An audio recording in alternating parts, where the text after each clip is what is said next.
Hello and welcome, I'm Crystal with Owl Knights Media and I'll be reviewing LEGO Fortnite's recent Star Wars update from the perspective of a casual gamer. This game can be played solo or with up to 8 players in the same world. It was developed by Epic Games and is a part of the free Fortnite download. This game can be played on Windows, PlayStation, Xbox, Nintendo Switch, and Android. I personally played on the PS5, but I look forward to trying it on the Switch for when I travel. There are a few things I'd like to talk about, from the new Rebel Village to the new weapons and tools. So without further ado, let's dive right in. The first thing I'd like to talk about is how to find the new Rebel Village, and how it differs from the standard survival village. This village is found after you talk to Captain Bravara. She will be exactly where you spawn in, so be sure not to run away. She gives you a very important item called the macro binoculars.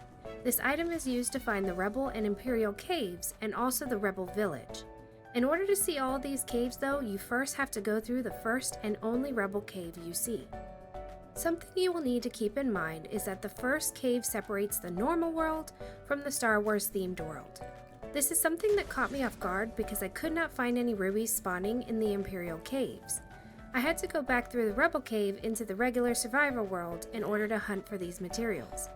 Because of this, I recommend building your personal base in between the Rebel Cave and the Rebel Village, since unfortunately you will have to run back and forth between the two. The Rebel Village is similar to a regular village in that you have to take steps in order to upgrade it.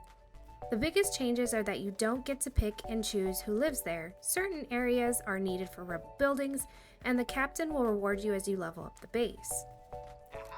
The NPCs that are at the Rebel Village aren't just there for decor. If you talk to them, they will tell you the workstations they require, and then you can actually put them to work like you would in your own village. So this is a very good way to farm extra materials. As you upgrade the village, you will be tasked with clearing out certain marked areas and building a specific blueprint. One of the biggest perks of this is that you will get the blueprints allowing you to add these buildings to your own village. However, some of these builds require a lot of materials, so be ready to do some gathering. After each time you upgrade the village, Captain Bravara will give you a gift. Most times it seems like whatever item it is will be useful for the next batch of quests. For instance, the first time you upgrade, you get seeds, which is needed for the first batch of NPCs you get. After the 6th upgrade, she gives you the access codes to explore Imperial caves and also gives you your first lightsaber in order to help you explore those caves.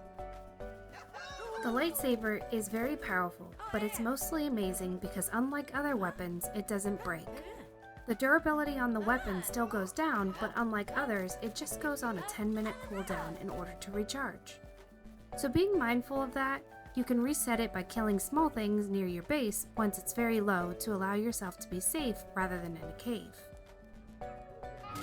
The Imperial caves can be very dangerous, so making sure you're prepared is an absolute must. There are roughly 3 gates you have to open in order to make it all the way through to the end, and each one is heavily guarded and gets progressively more difficult as you go along. In order to open the gates, you must defeat every enemy in the room. However, once you do make it to the end, you are guaranteed a new lightsaber and loads of treasure chests, so it's worth the preparation. Something to keep in mind when creating your new LEGO game is the ability to customize it. This is something that can take the game from hours upon hours of difficult gathering to more of a casual feel. I personally played it without the ability to die, as I still wanted to do the content in survival mode, but not have the frustrations of repeatedly dying. This content can even be done in sandbox mode, which allows you to have every item already available to you and enjoy the Star Wars content without the stress. The ability to customize your game to your playstyle is very nice for the casual gamers. To wrap things up, I'd have to say the Star Wars update is a ton of fun. There is so much to explore and many caves to conquer. I hope you get to have as much fun as I did with this update. On that note, I'd like to thank you for listening to a casual gamer review of LEGO Fortnite's recent Star Wars update. And again, I'm Crystal with Owl Knights Media, and I hope to see you soon. Bye!